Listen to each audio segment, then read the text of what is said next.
যোগ্য চাকরিহারাদের বন্ধু কারা আর শত্রু কারা? এই মুহূর্তে প্রশ্নটা খুব বোকা বোকা শুনতে লাগতে পারে, কিন্তু এই মুহূর্তে গত 24 ঘন্টায় অন্তত এই প্রশ্নের উত্তরটা তাদের কাছে হয়তো অনেকটাই গুলিয়ে গেছে বা গুলিয়ে দেওয়া হয়েছে, বা এই মুহূর্তে তারা সকলেই নিজেদের শত্রু বলে মনে করছেন, অথবা এই মুহূর্তে তারাও জল মেপে নিতে চেয়েছেন যে কে আসলে তাদের জন্য কি করছেন বা বলছেন। কারণ একদিকে এই যোগ্য চাকরিহারা যারা রয়েছেন তাদের ক্ষোভ যেমন রাজ্য সরকারের গাফিলতির কারণে রাজ্য সরকারের ওপরে ফেটে পড়েছে, তেমনি এই চাকরির মামলার সঙ্গে যুক্ত দুজন ব্যক্তি, চাকরির মামলার সঙ্গে জড়িত দুজন ব্যক্তি, একজন হচ্ছেন বাম নেতা এবং আইনজীবী বিকাশ রঞ্জন ভট্টাচার্য এবং আরেকজন তৎকালীন হাইকোর্টের বিচারপতি এবং বর্তমানে বিজেপির নেতা এবং সংসদ অভিজিৎ গঙ্গোপাধ্যায়। এই দুজনের উপরে কিন্তু তাদের ক্ষোভ বর্ষিত হচ্ছেটা কি এবং কেন বা কিভাবে হচ্ছে, গোটা বিষয়টা এক এক করে ভেঙে দেখা যাক। দেখুন, এই মুহূর্তে যারা চাকরিহারা রয়েছেন তাদের কাছে দুটো প্রশ্ন মূল হয়ে দাঁড়িয়েছে। এক হচ্ছে তারা স্কুলে যেতে পারেন কি না, এবং দুই হচ্ছে তারা মাইনে পাবেন কিনা। সম্প্রতি শিক্ষকদের সঙ্গে পুলিশের যে সংঘর্ষের পরিস্থিতি সামনে এসেছে এবং যেখানে শিক্ষক শিক্ষিকাদের মার খেতে হয়েছে, সেখানেও কিন্তু মূল কেন্দ্রবিন্দুতে ছিল এই মাইনের প্রশ্নটা, যে তারা আদৌ মাইনেটা পাবেন কি না। এই মুহূর্তে রাজ্য সরকার যদি তাদের বলেন যে আপনারা স্কুলে যান, তাহলে সেটা আদালত অবমাননা হবে। আবার যদি কেউ মুখ্যমন্ত্রী যে কথাটা বলেছেন যে ভলেন্টিয়ারি সার্ভিস দিন, আপনারা স্বেচ্ছাসেবা করুন বা আপনারা স্বেচ্ছাসেবক হিসেবে স্কুলে গিয়ে পড়ান, এই ফাঁদে যদি কেউ পা দেন টেকনিক্যালি সেটাও কিন্তু আদালত অবমাননার সমান হতে পারে। এবং এই গোটা বিষয়টা আরও বেশি জরুরি হয়েছে বিকাশ রঞ্জন ভট্টাচার্য সম্প্রতি একটি বিবৃতির মাধ্যমে, যেখানে একটি সাক্ষাৎকারে বিকাশ বাবু বলছেন যে রাজ্য সরকার যদি চাকরিচ্যুতদের কাজ চালিয়ে যেতে দেয় তাহলে রাজ্য সরকারের বিরুদ্ধে আমি আদালত অবমাননার মামলা দায়ের করব। তিনি এক্স্যাক্টলি যে কথাটা বলেছেন সেটা হচ্ছে যে সুপ্রিম কোর্টের তরফ থেকে পরিষ্কার নির্দেশ দেওয়া হয়েছে যে গোটা নিয়োগ প্রক্রিয়া খারিজ করে প্রত্যেককে চাকরি থেকে বরখাস্ত করে হবে। বিকল্প পথ হিসেবে সুপ্রিম কোর্টের তরফ থেকে বলা হয়েছে যে এই নিয়োগ প্রক্রিয়া যারা যারা অংশগ্রহণ করেছিলেন তাদের সকলকে আবার পরীক্ষা বসার সুযোগ করে দিতে হবে। এরপরেও ঘুর পথে যদি রাজ্য সরকার চাকরিচ্যুতদের দিয়ে কাজ করিয়ে নেয় বা তাদের কাজ করতে দেয়, তাহলে সেই ক্ষেত্রে আদালত অবমাননার মামলা অমান্য করতে তিনি বলেছেন যে আমি মুখ্যমন্ত্রী সহ প্রত্যেকের কথা খতিয়ে দেখব, তারপর আমি রাজ্য সরকারের বিরুদ্ধে অপরাধমূলক আদালত অবমাননার অভিযোগ দায়ের করব। এবং যারা চাকরি হারিয়েছেন তাদের উদ্দেশ্যে বিকাশবাবু পরামর্শ দিয়ে বলেছেন আপনারা মুখ্যমন্ত্রীর কথা শুনে কিন্তু স্কুলে যাবেন না, সেক্ষেত্রে আপনাদের বিরুদ্ধে আদালত অবমাননার অভিযোগ আসতে পারে, আপনারাও আদালত অবমাননার অভিযুক্ত হবেন। তাই আপনারা এই মুহূর্তে সুপ্রিম কোর্ট যেটা বলছে যে পরীক্ষা নেবার যে ব্যবস্থা সেটা করতে হবে, সেটা রাজ্য সরকার দ্রুত করে সেই নিরিখে রাজ্য সরকারের উপর চাপ সৃষ্টি করুন এবং সেই নিয়োগ প্রক্রিয়া যাতে স্বচ্ছভাবে হয় সেটা আপনারা নজরে রাখুন। কিন্তু যোগ্য চাকরিহারা শিক্ষক শিক্ষিকা যারা রয়েছেন তাদের কাছে বিষয়টা এতটা সহজ একেবারেই নয়। প্রথমত তাদের দাবি রয়েছে যে আবার নিয়োগের যোগ্যতার প্রমাণ কেন দেবে, তাদের কেন আবার পরীক্ষায় বসতে হবে, কেন তারা আবার আগুনের মধ্যে ঝাঁপবেন। এবং দ্বিতীয় কথা মাইনের প্রশ্ন, যে মাইনেটা আসা যদি বন্ধ হয়ে যায় তাহলে সেক্ষেত্রে তাদের বাড়িতে হাঁড়িতে চাল উঠবে না, সেক্ষেত্রে তাহলে তারা কি করবে।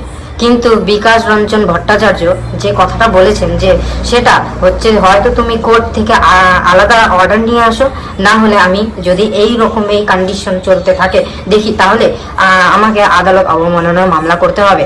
এবার রাজ্য সরকার যদি এই মুহূর্তে বলে যে মাইনেটা আমার দিয়ে যাব, আপনাদের অ্যাকাউন্টে মাইনে ঠিক ঢুকে যাবে, সেক্ষেত্রেও কিন্তু এই প্রশ্ন উঠতে পারে যে রাজ্য সরকার কি হিসাবে দেখাবে যে এই টাকাটা কিছু মানুষের অ্যাকাউন্টে কেন পাঠানো হচ্ছে।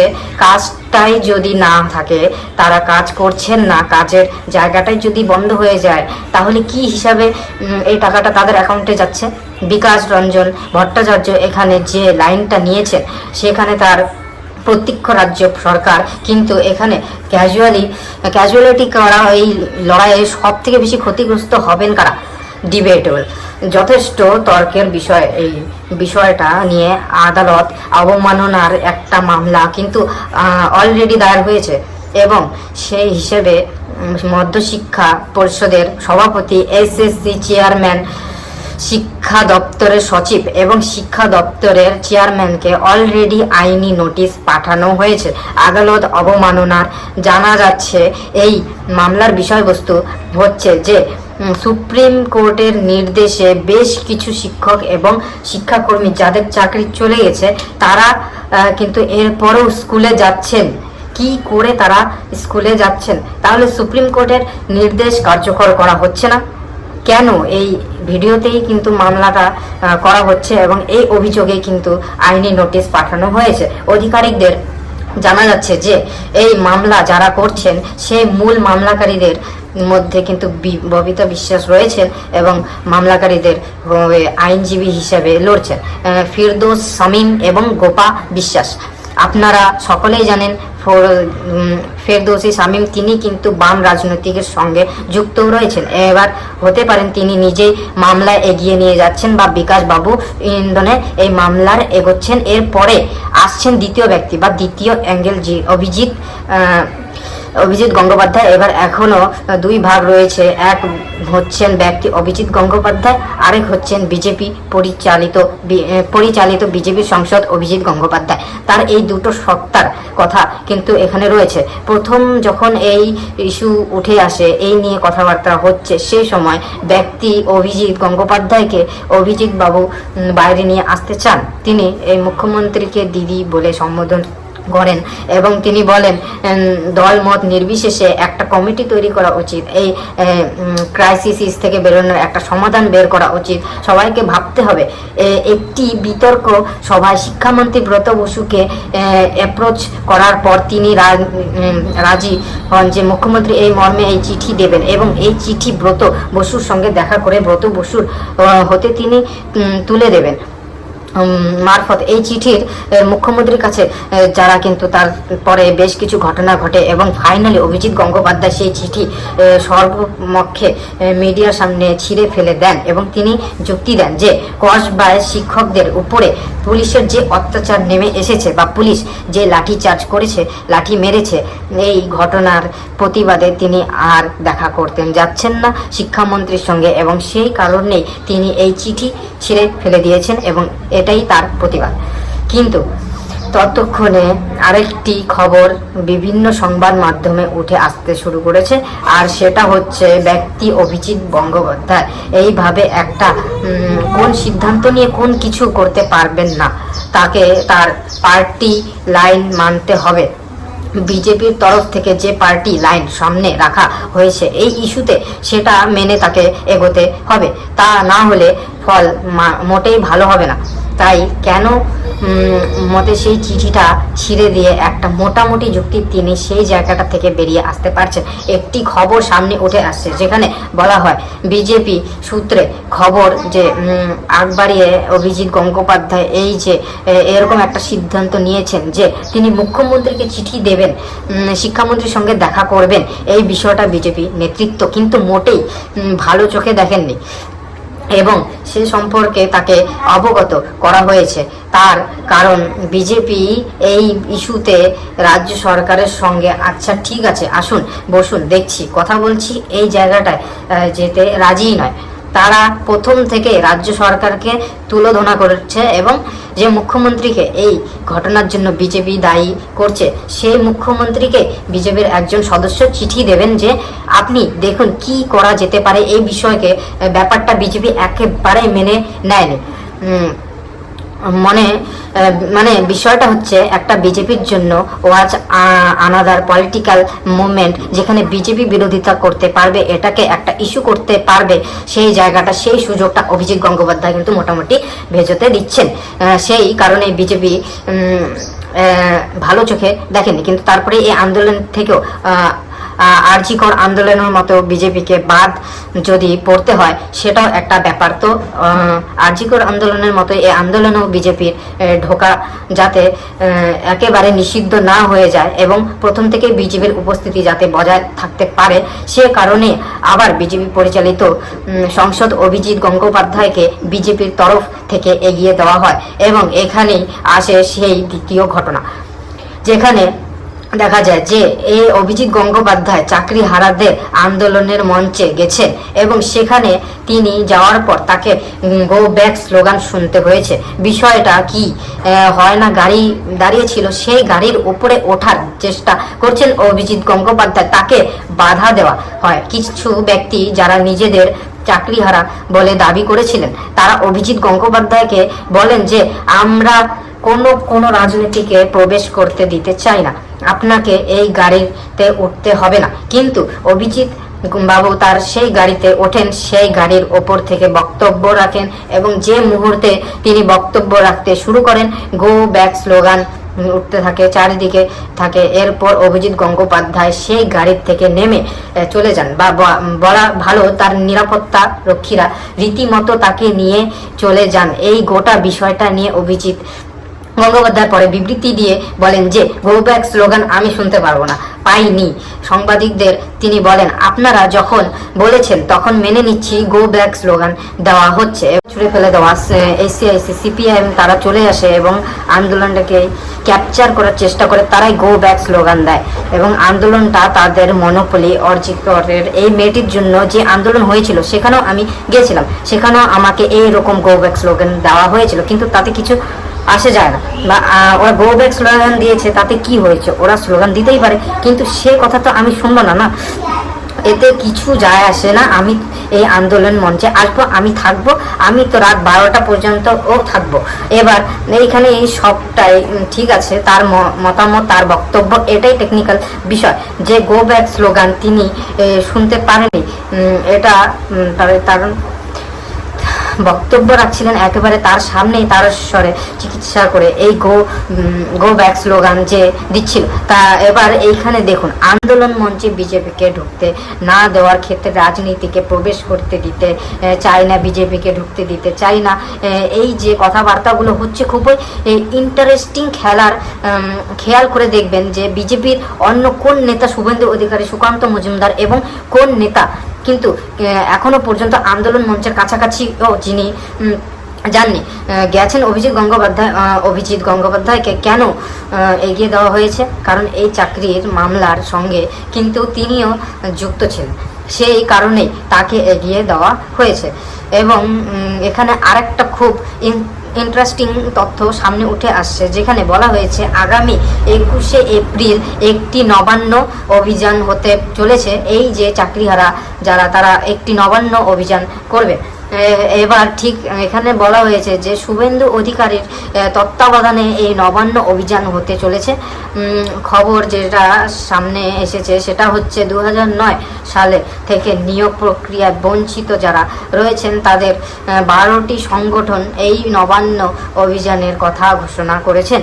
তারপর জানা যায় যে সংগ্রামী যৌথ মন্ত্র রাজ্য সরকারি কর্মচারী যারা এর জন্য আন্দোলন চালাচ্ছেন দীর্ঘদিন ধরে, সেই সংগ্রামী যৌথ মন্ত্র এই নবান্ন অভিযানে যোগ দেবেন।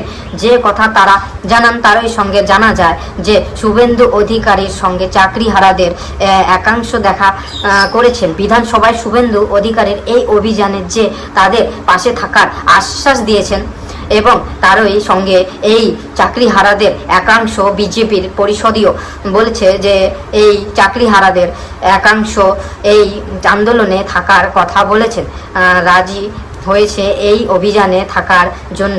কিন্তু এখনো পর্যন্ত তারা সরকারিভাবে কিছু জানায়নি। এরপর সামনে আসে যে পশ্চিমবঙ্গে ছাত্র সমাজ তারা এই নবান্ন অভিযানে যোগ দিতে চলেছে, এই কথা তারা ঘোষণা করে।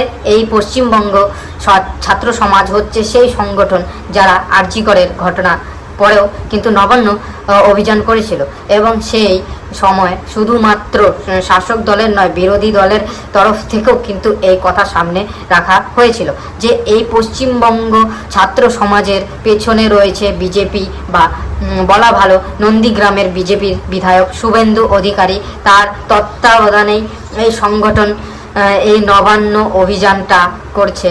সেই ছাত্র সমাজ কিন্তু আবার 21শে এপ্রিল চাকরিহারাদের যে নবান্ন অভিযান সেখানে যোগ দেবে, এই কথা তারা ঘোষণা করেছেন। চাকরিহারাদের যারা শিক্ষামন্ত্রীর সঙ্গে বৈঠক করতে গিয়েছিলেন তাদেরকে প্রশ্ন করা, তাদের মধ্যে একজন যার নাম মাহবুব মণ্ডল, তাকে প্রশ্ন করা হয় যে অভিজিৎ বন্দ্যোপাধ্যায় আন্দোলন মঞ্চে গিয়েছিলেন, তাকে গো ব্যাক স্লোগান আপনারা কেন দিলেন, কেন দেওয়া হলো এই গো ব্যাক স্লোগান? তার উত্তরে তিনি বললেন যে দেখুন, এই মুহূর্তে কেউ আমাদের আন্দোলন মঞ্চে এসে কি করবেন, সান্ত্বনা দেওয়া ছাড়া আর তো কিছু করার নেই, তাতে আমাদের চাকরিটা তো ফিরে আসবে না। আপনারা কেউ চিঠি কেন লিখছেন না রাষ্ট্রপতিকে? তিনি বলছেন যে আমরা চাই শাসক দল বিরোধী দল সকলে নিজেদের মত করে আমাদের জন্য অবস্থান নিন, কিন্তু তারা আমাদের আন্দোলন মঞ্চে এসে কি করতে পারবেন? খুব বেশি হলে তারা সান্ত্বনা দিতে পারবেন, পাশে আছে এই কথা বলতে পারবেন, এর থেকে বেশি কিছু তো তারা বলতে পারবেন না। কিন্তু এই সান্ত্বনার মাধ্যমে আমাদের চাকরিটা ফিরে আসবে না। আমরা দেখতে পাচ্ছি যে বিহারের দুজন এমপি রাহুল গান্ধী তারা এই নিয়ে রাষ্ট্রপতিকে চিঠি দিয়েছেন, কিন্তু পশ্চিমবঙ্গের একজন সংসদ, পশ্চিমবঙ্গের শাসক দল তৃণমূল কংগ্রেস বলুন, বিরোধী দল বিজেপি বলুন, কোনো একজন সাংসদ এখনও পর্যন্ত এই নিয়ে কোনো চিঠি লিখেছেন, লিগালি কোনো সাউন্ড করেছেন? করেননি। তাহলে শুধুমাত্র এসে পাশে থাকছি বা সান্ত্বনা দিচ্ছি এটা বলে কি হবে? এবার এটাকে আপনি একটা যুক্তি হিসেবে ধরতে পারেন, অথবা যিনি এই কথাটা বলেছেন তার নাম মেহবুব মণ্ডল বলে বিজেপি তাকে দাগিয়ে দিতে পারে। শুভেন্দু অধিকারী এই কথার পর আবার সামনে এসে এই কথা বলেছেন কিনা যে আমি শুধুমাত্র যোগ্য হিন্দু চাকরিহারাদের পাশে রয়েছি, বাকি কারোর পাশে নেই। এটাও আনফর্চুনেটলি এখনও বোঝা খুব মুশকিল। ওদিকে শাসক দল তৃণমূল কংগ্রেস তরফ থেকে তা হুলিয়ে অন্য গল্পে দেওয়া হয়েছে। তাদের তো এখনো বক্তব্য চাকরি খেয়েছে। আসলে সিপিএম এবং বিজেপি, সিপিএম আর বিজেপির জন্য এই কাণ্ডটা ঘটেছে। মমতা ব্যানার্জি তো কিছু করেননি। মমতা ব্যানার্জির সরকার, প্রশাসন, তা দল, তা চাকরিহারাদের থেকে চাকরি দেওয়ার চেষ্টা করেছে, তাদের কোনো দোষ নেই। সব দোষ হচ্ছে বিজেপি আর সিপিএম। সম্প্রতি আপনাদের জানেন না যে তৃণমূল কংগ্রেস ছাত্র পরিষদের তরফ থেকে চাকরিহারাদের পাশে থেকে তারা আবার একখানা প্রতিবাদ মিছিল করেছেন, এবং সেই মিছিলে একজন নেতার গলায় যে বায়ানার ঝোলানো ছিল, সেখানে যেটা লেখা ছিল সেটা বহু চর্চিত হয়েছে, সেটা বিষয় রকম ছড়িয়েছে। সেই ছবিটা সেখানে লেখা হয়েছে, চাকরিহারাদের চাকরি খেলো কেন সিপিএম বিজেপি, আবার এই জবাব দাও। মানে আর কি কি যে দেখতে হবে এই, যাই হোক। এইবার দেখা যাচ্ছে যে শিক্ষামন্ত্রী ব্রত বসু সঙ্গে চাকরিহারাদের একাংশ যারা বৈঠকে এসেছিলেন, চাকরিহারাদের প্রতিনিধি যারা বৈঠকে গিয়েছিলেন, তারা বৈঠক থেকে বেরোনোর পরে বলেন যে শিক্ষামন্ত্রীর উপস্থিতিতে এসএসসি চেয়ারম্যান জানিয়েছেন যে যোগ্য অযোগ্য তালিকা তৈরি করা তারা অলরেডি শুরু করে দিয়েছেন। আগামী রবিবার মানে 21শে এপ্রিল এই তালিকা তারা প্রকাশ্যে আনতে পারেন। আইনি পরামর্শ তারা নিয়েছেন, আইনি পরামর্শ নেবার পর তারা এই তালিকা প্রকাশ্যে আনতে পারেন। এবং তার সঙ্গে জানানো হয়েছে যে এসএসসির কাছে প্রকৃত মিরর ইমেজ নেই। ওএমআর মিরর ইমেজ নেই। যদি থাকতো সিবিআই তাহলে সেটা খুঁজে পেত। সিবিআই এই তরফ থেকে যে প্রতিলিপি দেওয়া হয়েছে সেটা প্রকাশ্যে আনা হবে। এসএসসির যে হার্ড ডিস্ক সেটা হারিয়ে গেছে। সিবিআই এর তরফ থেকে যে তালিকা দেওয়া হয়েছিল, যে তালিকাটা এসএসসির তরফ থেকে সুপ্রিম কোর্টে এর আগে জমা দেওয়া হয়েছে, আদালতে 3বার জমা দেওয়া হয়েছে, সেই তালিকায় প্রকাশ্যে আনা হবে। এবার কথাটা হলো এর মাধ্যমে লাভটা কি? হবে। যোগ্য অযোগ্যর এই তালিকা আদালতে অলরেডি জমা দেওয়া হয়েছিল, সেটা এসএসসির ওয়েবসাইটে প্রকাশিত হলে সুপ্রিম কোর্টের অর্ডারের কোনো পরিবর্তন কি আসবে? দ্বিতীয়ত কথা, এই তালিকা যে প্রকাশ্যে আনা হবেই তার কোনো নিশ্চয়তা নেই। সব কিছু করা হবে সরকারের তরফ থেকে, যে বলা হচ্ছে আমরা আইনি পরামর্শ নেব, তারপরে যদি দেখি যে আমরা সব ঠিক আছে তাই এই তালিকা আমরা প্রকাশ্যে আনবো। এবার হতেই পারে যে তারা বললেন যে আইনি পরামর্শ নিয়ে আমরা তালিকা এখনো প্রকাশ্যে আনা যাবে না, অতএব আমরা প্রকাশ্য করতে পারবো না, সেটা হতে পারে। এবং তৃতীয় কথা হচ্ছে, সুপ্রিম কোর্টের তরফ থেকে আদালতে, হাইকোর্টের বলুন, সুপ্রিম কোর্ট বলুন, আদালতে বারবার এসএসসিকে এই প্রশ্ন করা হয়েছে যে এই যে সিবিআই এর তরফ থেকে একটা তালিকা দেওয়া হয়েছে যোগ্য অযোগ্য, যেটা আপনারাও জমা দিচ্ছেন আদালতে, এই তালিকায় অযোগ্য হিসেবে যাদের চিহ্নিত করা হয়েছে, তো হয়েছে যোগ্যের জায়গাটা তাদের নাম রয়েছে, তারা আপনি নিশ্চিত বলতে পারবেন যে যার যদি পারেন কিসের ভিত্তিতে বলছেন সেটা শুধু একবার আদালতকে জানিয়ে দিন। এখানে কিন্তু এসএসসি কোনোবারই স্পষ্ট উত্তর দিতে পারেননি, তালিকা যাদের নাম রয়েছে তারা প্রত্যেকেই যোগ্য।